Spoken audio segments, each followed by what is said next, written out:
I grew up in Australia, and the time I went to Italy, I was 10 years old, and I only spoke English with an Australian accent. And my dad put me to school in Italy, and I couldn't understand a word in Italian. So the first year, I didn't pass.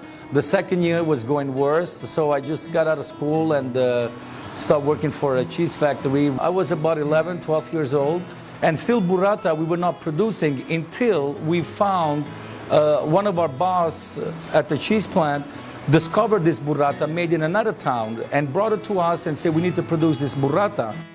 Burrata, you get the mozzarella and you fill with panna, which is cream, but it's an Italian cream. It's a little bit different than mascarpone. And we add shreds of mozzarella and then we close it, and that's how you get burrata. So this is what we start with. That's the mozzarella here. What stracciatella is mozzarella that's been spooled and then ripped apart, which stracciata is what it means in Italian. You pull it apart, it's got nice stringiness to it. You don't want it to clump up or to form balls. You want it to pull apart nice and easy, just like that. When I came to America and I started my first cheese plant, we were only producing mozzarella and ricotta, some mascarpone. I did start making some burrata and bring it around to chefs. All the chefs that I was in contact in Los Angeles were chefs from northern Italy or middle Italy, let's say Rome, or from Rome going up. They didn't know what burrata was. Not only they didn't know what burrata was, at one point, some of the chefs told me, we're never going to put this product on our menu because it's terrible. Until I met this big Italian chef. His name is Mauro Vincenti. He's the one that recommended me to go see Nancy Silverton at Campanile when she had Campanile. And she was the first one actually to put the burrata on the menu.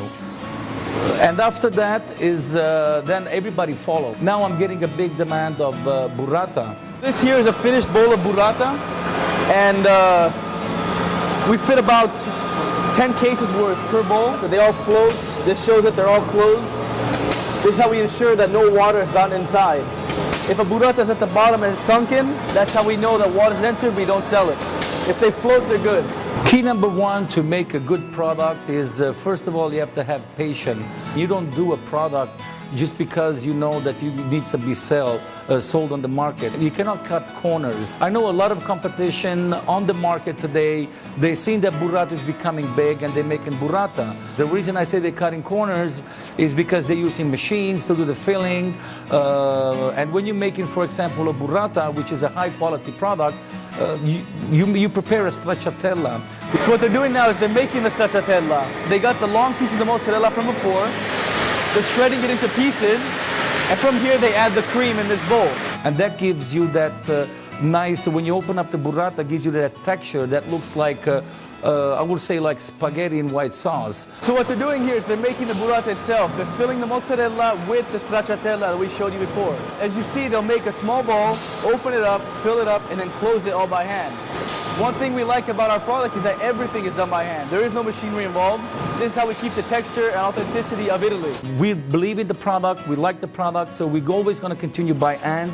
If we have to get up to 30,000 burrata a day, I'm going to have another 30 people. I will never go with a machine. So key number one is to control the milk.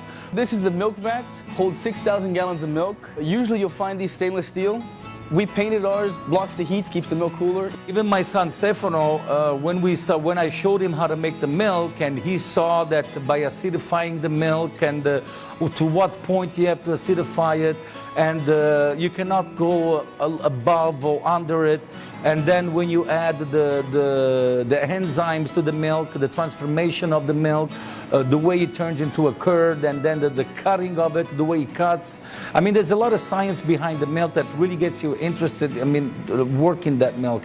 There's a lot of steps that if you don't have the patience to do it, and you don't train your people that are working you to have the same patience to making cheese, then you fail. I mean, that's why we treat our employees like family. We explain to them how it has to be done. And especially when we win awards, the first thing we do is we thank them for the awards. That way they get more involved in it, and then they feel that they have done a good product.